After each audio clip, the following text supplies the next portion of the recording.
একটি পরীক্ষার সময় এক ছাত্র পরীক্ষার হলে ঠিক মাঝখানে দুজন মেধাবী ছাত্রকে বসিয়েছে, আর দুর্বল ছাত্ররা চারদিকে সমান দূরত্বে বসেছিল।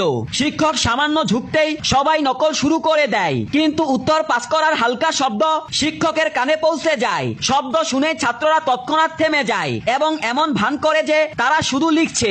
শিক্ষক কিছুটা বিভ্রান্ত হয়, মনে করলেন হয়তো চোখ তাকে ধোঁকা দিচ্ছে, কিন্তু তিনি যখন চশমা খোলে তখনই পুরো ক্লাস দ্বিতীয় পরিকল্পনা চালু করে দেয়। এবার শিক্ষকের মনে হয় নিশ্চয়ই কিছু গড়বড় হচ্ছে, তাই তিনি আবার চশমা পরে চারপাশ ভালো করে দেখে। তবুও তার কাছে সবকিছু স্বাভাবিকই মনে হয়। সামান্য লজ্জিত হয়ে তিনি চোখ বড় করে প্রতিটি নড়াচড়া ধরার চেষ্টা করে, কিন্তু ছাত্রদের ট্যালেন্ট তার থেকে অনেক এগিয়ে ছিল।